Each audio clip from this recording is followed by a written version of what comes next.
Thank you. Thanks for sticking around. Dr. Sorrell. With us now is a local artist, Paul Grant. Paul, thanks for joining us on the Doug Garrison Show. Thank you. What I find about artists is that they would rather speak with their brushes than actually speak to people. Do you fall into that category? Oh, I absolutely do. Well, we'll try to bring out the best in you here. You have a new book here. It's called Portrait of a Peninsula, and this is a collection of many of your prints that you have done over the years, and they're all Upper Peninsula paintings. Yes. What was the inspiration behind this?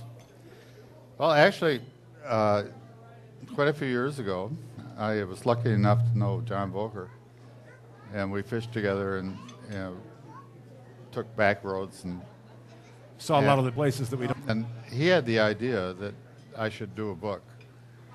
I would do the paintings, he would do some writing. Uh-huh. And we worked on it for a couple of years, and then unfortunately he died. Yes. And so that I tried to do it myself. I couldn't do it. I just never got it together. And a couple of years ago, Christine Pasolo said, why don't you do that book?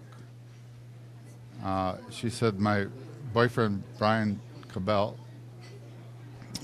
is a writer. So we started it. You went through all your prints, and you probably have hundreds. Selected 84, I believe, for this book. Yes. And Brian, who is in fact news director at TV6, did the writing, the stories for each of the prints. Yes. We've got a couple of prints up on our screen here. We'd like to take a look at. This is one. Can you just tell me a little bit about what went into this one? Well, actually, this is a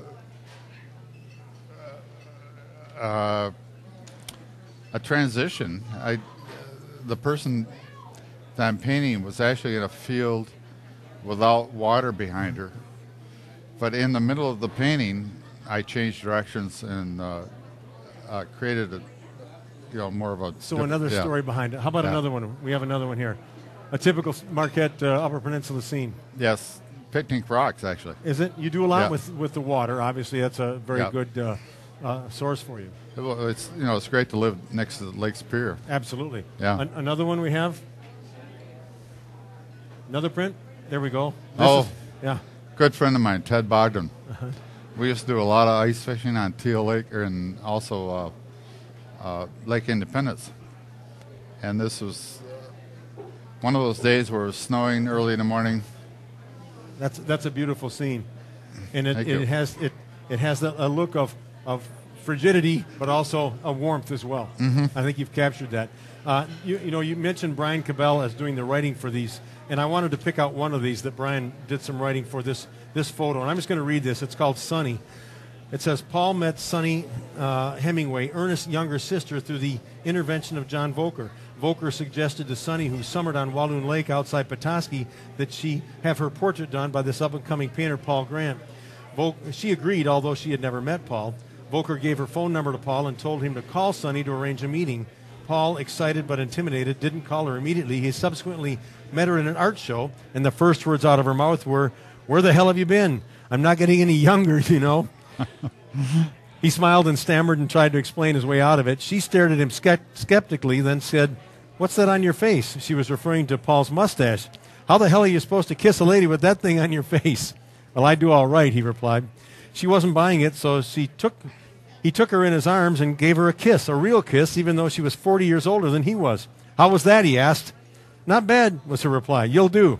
She seemed bold and brassy and hard-nosed, but as Paul got to know her over the next several years, through his own divorce and her bout with breast cancer, he discovered she had a softer side, and they became close friends. In this portrait, he didn't complete it until 1990 when she was back in the UP. He sent her a photograph of it, which she approved, but unfortunately she never saw the original before she died. Paul's intention was to show her as bright and sunny. He hopes he succeeded, and I believe he did. She's a beautiful woman, and that's a beautiful story, and I think that's reflective of all the stories that accompany these prints. Once again, Brian does a very nice job of capturing, I think, what you felt in creating these portraits. Right. I want to let people know how they can find this book. It's available at Snowbound Books, at Ben Franklin, at Landmark. It's also available at a couple of book signings. There's going to be a signing this Saturday at Snowbound Books from 1 to 3, and then you're going to go up the road to Midtown Cafe in Negaunee from 3 to 3:30 to 5. They'll be selling and signing books there, both both Paul and Brian.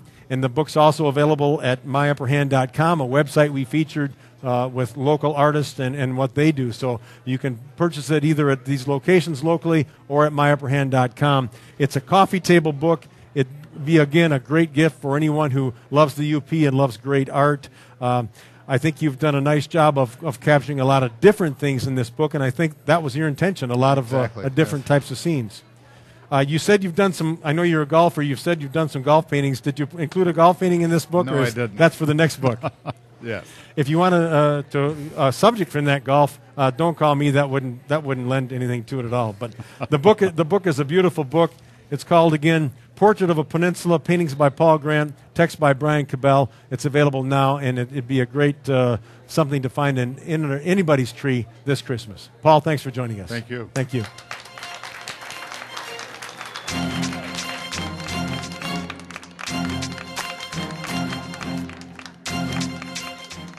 Due to our overwhelming success with new car sales, we are jam-packed and overstocked. We have over 130 pre-owned vehicles, 28 trucks, 7 GMC Acadias, Yukon XLs and Suburbans, Chevys to Fords to Nissans, Sierras to Subarus to certified GMs. We've got them all. And if you don't see your vehicle on our lot or on our website, it'll probably be here in the morning. We're Upper Michigan's largest volume dealer for new GMC Buick and Cadillacs. Nobody serves you better than Public Service Garage.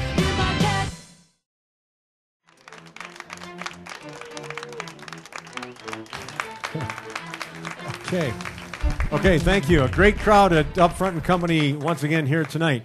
Next up, we have Chris Diem. Chris is a writer for the Mining Journal. Chris, welcome. Thanks.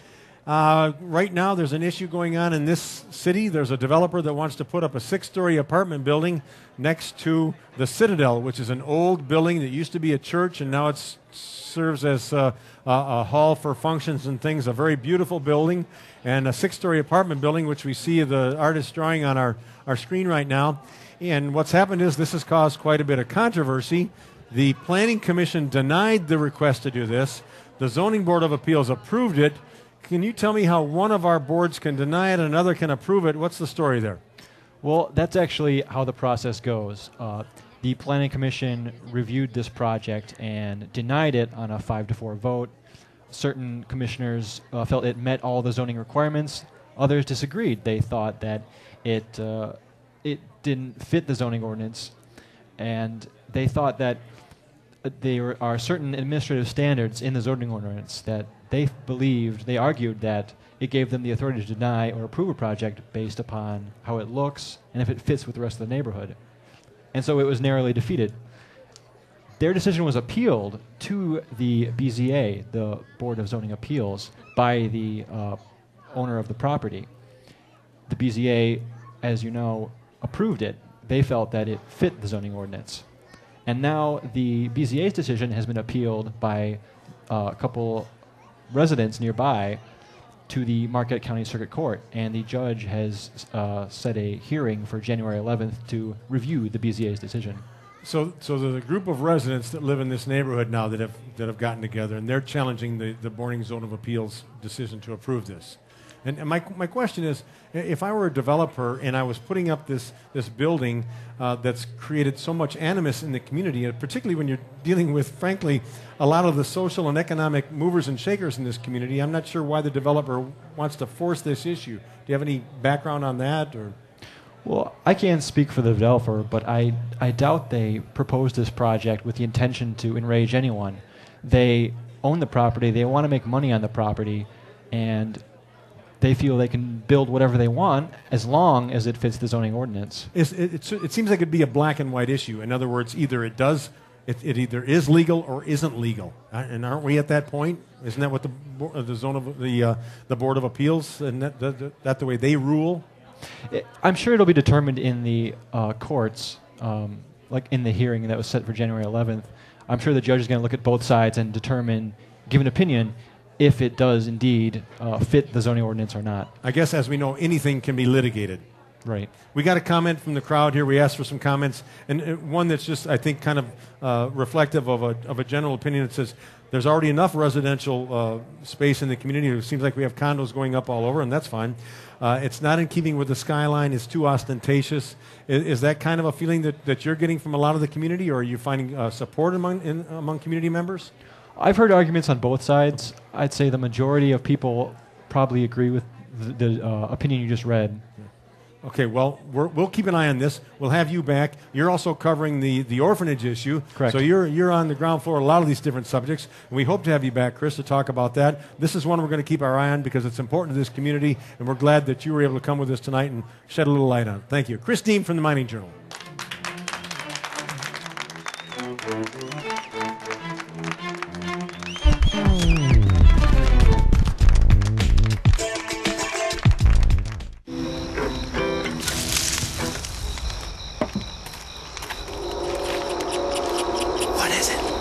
Big, scary.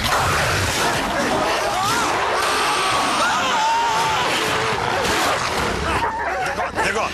Come on, we got it. Relax. You're all right.